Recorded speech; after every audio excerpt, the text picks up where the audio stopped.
Oke sahabat, assalamualaikum warahmatullahi wabarakatuh. Salam sehat selalu. Jumpa lagi di channel saya dan tidak sedang jalan-jalan. Kali ini saya sedang berada di daerah Bogor. Saya sedang di rumahnya Kang Gusdur ya, rumahnya Kang Gusdur. Kali ini saya ingin melihat-lihat dan bercerita dengan beliau karena beliau ini salah satu peternak burung yang lumayan sukses ya, padahal meskipun di rumahan gitu. Dan ini yang ramai di sini adalah hasil ternakan beliau ya. Ada kenari, murai, dan yang paling banyak itu lapet kayaknya, lapet dan palak ya, taruh itu. Baik sahabat, kita mulai perkenalan dulu dengan beliau. Assalamualaikum Kang Gusdur. Waalaikumsalam warahmatullahi wabarakatuh. Ya, mumpung lagi libur ya, liburan. Siap. Dan mungkin bisa diceritakan awalnya dulu terkait dengan hobinya ini. Hobinya yang mungkin tidak sekedar hobi ya, tapi ya sudah mulai ada menguntungkan, mungkin bisnisnya mungkin ya. Silakan Kang. Oke, terima kasih sahabat channel Komarudin. Selamat sore. Pada kali ini kami kedatangan tamu yang istimewa. Sejarah mungkin saya terkait dengan hobi burung itu awalnya tahun 2010. Kita mengikuti pelatihan BNR angkatan pertama yang dilaksanakan di IPB ya. Waktu itu Bang Boy mungkin berinisiasi agar para penangkar ini mendapatkan ilmu, dan memang niat saya untuk sharing dengan beberapa penangkar yang sangat terkenal waktu itu ya, Jalak Bali, kemudian Murai, dan salah satunya dari Megananda. Nah, ini dari situlah mungkin saya coba beternak satu pasang murai. Alhamdulillah dalam waktu 3 bulan sudah menghasilkan anakan, sehingga waktu itu langsung diliput di majalah edisi pertama BNR untuk murai batu. Jadi mungkin belum banyak peternak waktu itu di Bogor, tapi sekarang sudah sangat banyak. Dan mungkin saya juga masih, karena kita ini hanya sampingan ya, hobi ya, sambil kerja sehingga fokus. Nah, kemudian kesininya lakbet mulai berkembang, dan kebetulan kami ya orang gaul ya, Gusdur biasa di mana-mana punya teman ya. Jadi banyak importir, kemudian banyak juga sahabat-sahabat kita, sehingga relatif memudahkan kami untuk mencari indukan-indukan yang bagus. Ya. Salah satunya itu dari Raja Fauna ya, Raja Fauna mungkin yang mensuplai burung-burung bagus. Alhamdulillah masih kebagian rezeki waktu itu, memang harga lakbet masih bagus. Kemudian kesininya lagi, kemudian kita coba, karena saya mah nggak fokus di satu jenis ya, pengen bisa semua karena sebagai bekal pensiun nantinya Om. Iya, betul. Ya, jadi dari tidak sekedar hobi, tapi sepertinya dari awal sudah mulai serius ya, sampai ada pelatihan segala dan ternyata berhasil ya. Jadi menambah semangat gitu ya, karena tidak ada sesuatu yang instan dan mungkin kebetulan kan, jadi harus dipendalami, harus diseriusi. Alhamdulillah mungkin dari sharing teman-teman ya, khususnya angkatan pertama BNR, kami juga mendapat berbagai ilmu ya, berbagai ilmu mungkin sharing dari mereka. Karena ternyata memang dengan dosen yang menyampaikan, dengan peserta lebih jago peserta gitu. Kalau dosen hanya teoritisnya, ternyata pengalaman-pengalaman mereka ada banyak ya, sehingga kompetitif. Nah, dengan kegiatan tersebut mungkin saya coba dulu berternak itu, alhamdulillah berhasil. Nah, kemudian ini coba juga nih, sekarang kan lagi musim Yorkshire nih. Ya, Yorkshire ya. Nah, nanti kita lihat nih Yorkshire yang koleksinya Kang Gusdur nih. Yorkshire itu kan sekarang lagi jadi primadona untuk jenis kenari. Ya, betul. Nah, sehingga orang berburu kemana, apalagi mendapatkan Yorkshire lokal itu sangat sulit, dan hanya peternak-peternak tertentu lah di Bogor mungkin bisa dihitung ya. Seperti Kang Patah Sandra. Salam kicauannya Kang, beliau adalah pakar Yorkshire. Joko Idar juga demikian. Jadi kami coba beberapa kebetulan saya juga karena mungkin banyak berteman dengan orang-orang topnya di dunia kicomania ya, termasuk importirnya, jadi diberi kemudahan sehingga saya coba dari satu pasang. Alhamdulillah begitu saya beli sepasang dari Kang Pedi, importir yang di BNR itu, kira-kira sekitar 3 bulan itu bisa nelor. Saya bahagia banget karena dari satu pasang kok udah bisa menghasilkan ya. Ternyata jong gitu. Jong. Nah, pengalaman pertama ya. Iya, ternyata jong, tidak semua telur itu ada isinya. Ternyata jong, kemudian telur kedua baru menetas Ya. dan tumbuh 2 ekor. Saya di saat bahagia gitu umur 2 minggu tiba-tiba nggak tahu kenapa langsung pada mati. Ya. Itulah kendala-kendala memang, makanya Yorkshire itu istilahnya yang sabar katanya. Nah kemudian mungkin ini ada satu anakan Yorkshire, jadi kami coba dibabuin. Saya pikir tadinya nggak jadi gitu, ternyata dia besar, cuman saya nggak kasih ring gitu, nggak dikasih ring. Nah ini nih anakan Yorkshire yang udah anakannya yang ini ya. Ini bisa di zoom lebih dekat lagi. Ini Yorkshire yang DSL, nggak pakai ring karena takut mati lagi gitu. Udah 2 kali 3 kali ini mati. Ini jantan juga, alhamdulillah ada hasil, walaupun mungkin bukti bahwa Yorkshire ternyata bisa diternak juga kalau kita mungkin sabar dan telaten.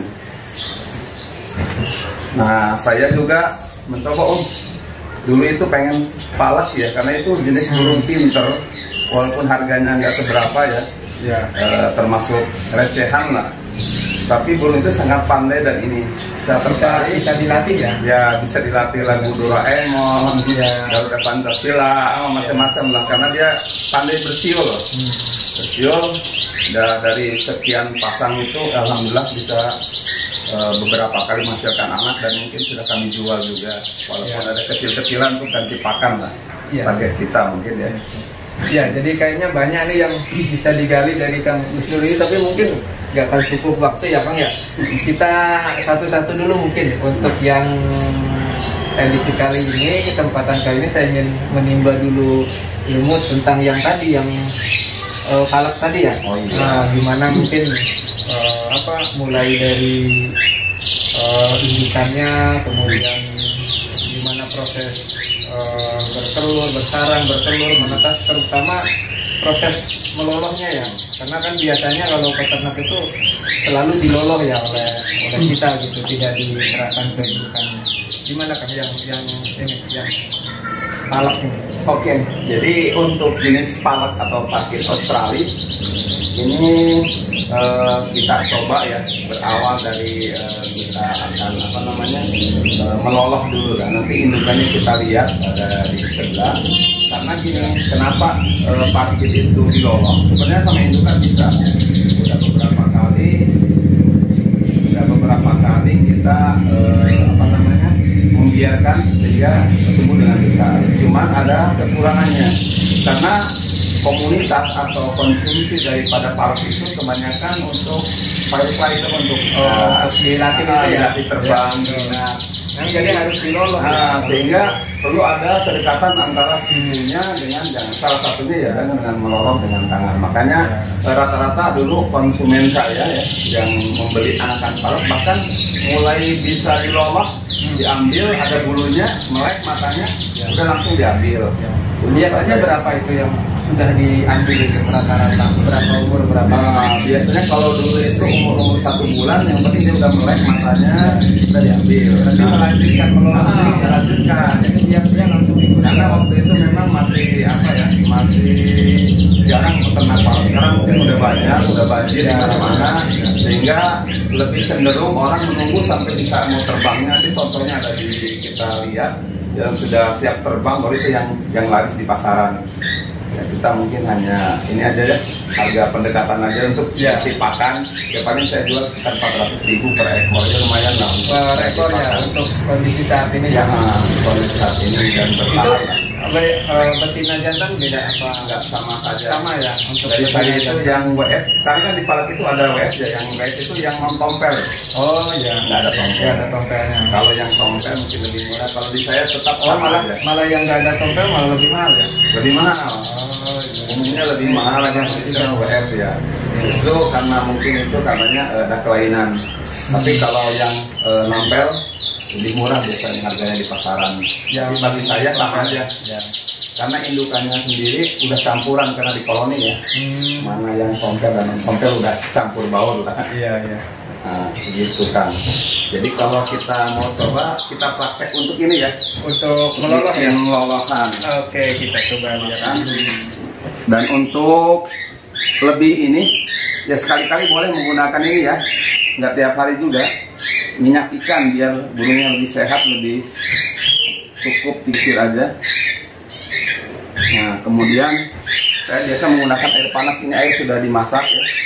Ini untuk berapa angkatan setakaran ini? Ini cukup untuk 5 ekor. 5 ekor ya. Ya, Sekali ini makan ya. kita kasih ini airnya cukup panas. Nah, cuma mungkin perlu bantuan karena ininya panas ya. Jadi mungkin agak sedikit lama. Biasanya saya menggunakan kipas angin Biar dingin. biar cepat dingin. Karena saya kerja, ini dibikin jam 4 pagi Om. Jam 4 pagi saya bersih-bersih kandang, kemudian saya baru kasih makan pas mau menjelang adzan subuh atau setelah sholat subuh. Oh iya. Nah, sehingga sambil kerja yang lain ini sudah dingin baru saya Kasih makan. kasih makan. Gampang, ini sudah siap. ya. Ini udah siap. Ini sudah siap ya. Nanti mungkin cara melolongnya berikutnya lah. Jadi ini sudah siap, tinggal apa ya? Tinggal ini kasih dikit lagi biar agak encer. Sederhana sekali, gampang, hampir semua orang bisa. Walaupun pemula juga nggak perlu belajar banyak karena tinggal hanya menyeduh ini aja. Sama di merpati, di apa juga banyak yang menggunakan hal ini. Yes. Tidak hanya palak Tidak ya. hanya palak, bahkan dulu saya gunakan lakbat ya.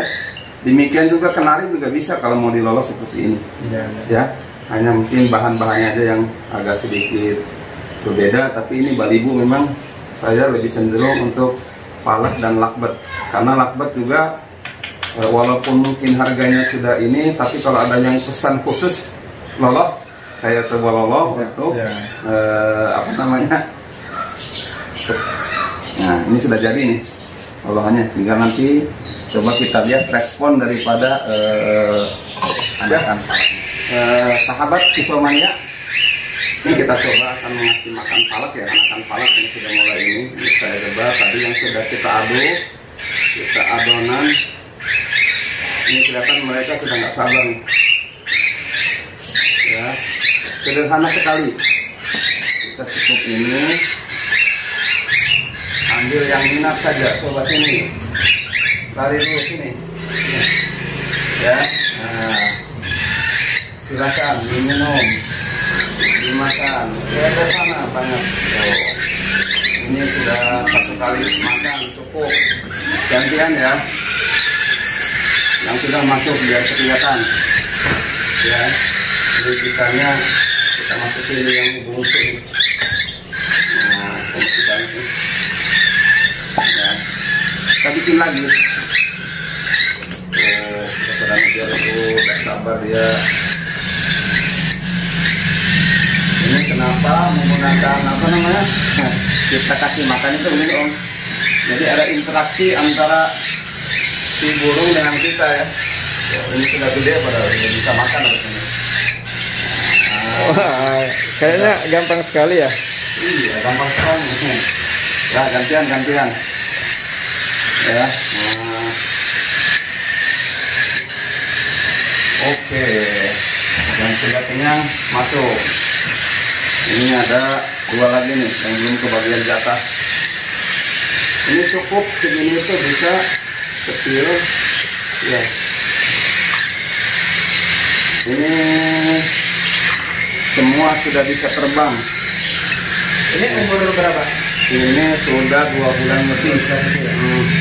sudah bisa terbang sebenarnya kalau mau dilatih ya. Cuman kita kasih makan dulu. Ayo.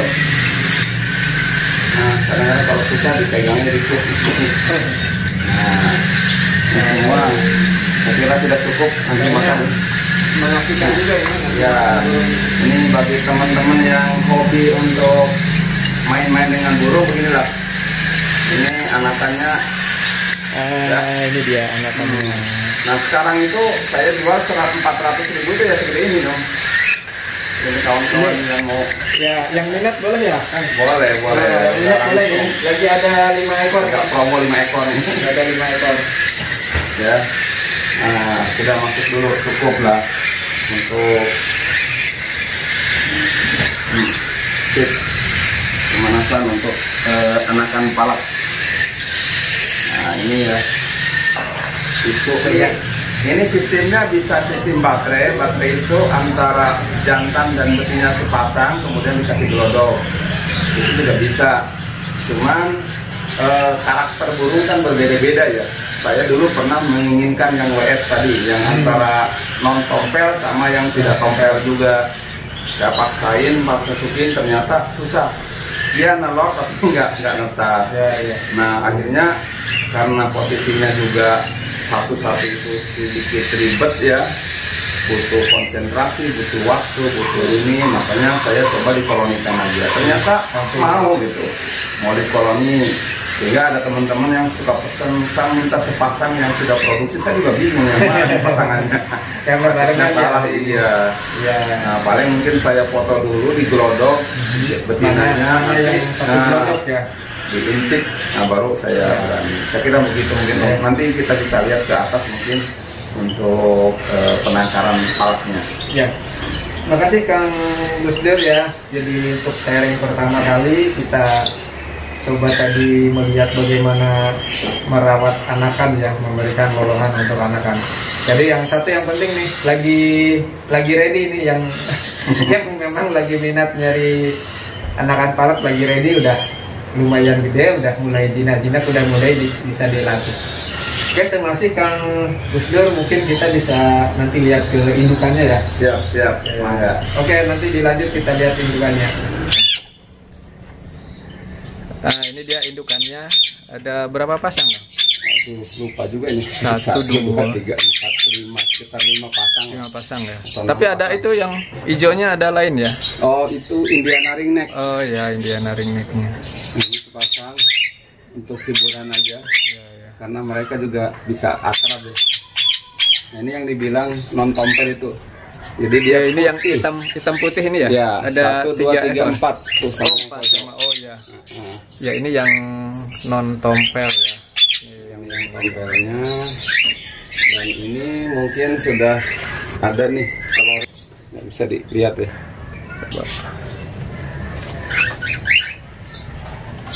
Oh, nggak kelihatan, ada satu. Bisa diambil aja. Nyalain lampunya. Soalnya gini mah bisa diambil aja nih. Diambil aja. Oh iya. Kelihatan merah-merah telurnya nih, segede ini, segede lebih gede daripada lakbet. Kalau yang ini mungkin bisa dilihat, ini ada kalau oh, ini ada ini di dalam induknya. Oh ada induknya. Nah, lagi ngeram. Banyak sudah netas. 1, 2, 3, 4. Waduh, lagi banyak. 7. Nah ini kadang-kadang kenapa bisa 7? Mungkin 2 betina masuk di sini Om. Oh iya. Itulah kekurangan daripada koloni. Yang ini juga ada ini. Ini teman-teman bisa lihat. Mudah-mudahan nggak ada induknya. Nah itu tuh, wah banyak juga tuh. 5. Ada 5 ekor, 5 telur. Ini perbedaan lakbet, sini juga ada kalau nggak salah. Ada induknya. Ya begitu mungkin sistemnya. Jadi kelemahan koloni tadi ada 5, mungkin 5 normal lah. Kalau di atas 5, 6 mungkin bisa 2 indukan gabung di satu sarang. Gabung satu sarang. Ini kosong. Ini kalau nggak salah baru ditata. Soalnya kalau palak itu dia nggak mau ada sarana alas untuk korek-korek, cuman kita akali kenapa saya mesti menggunakan ini. Ini salah satunya kalau di alas polos terus semua itu cenderung gagal dalam apa penetasannya itu, gelundang-gelundung nggak karu-karuan itu. Tapi kalau ada alas ini kan minimal hangat, cuman mereka singkir-singkirkan tapi ini. Terus kedua setelah ini ini setelah apa namanya, setelah dia menetas, nah ini kan anakan ini pasti buang air kotoran. Kalau tanpa ada alas itu udah otomatis nanti malah jadi becek, jadi ini sehingga bisa mati anakannya. Kalau ada ini minimal terserap dulu, terserap sehingga ini itulah kadang-kadang kenapa saya masih menggunakan alas seperti itu walaupun mereka tetap singkirkan.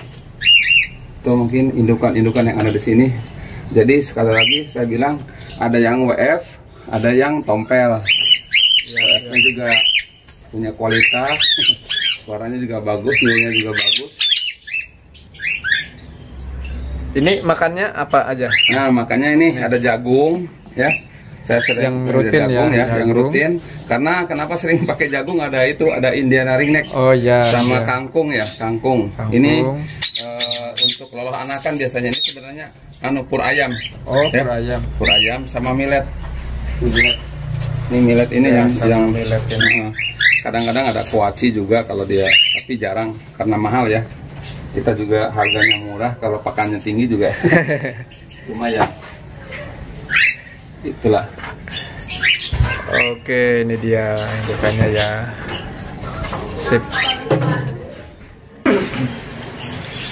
Oke sahabat, itu tadi obrolan saya dengan Kang Gus Dur ya terkait dengan aktivitas sampingan beliau merawat beternak burung.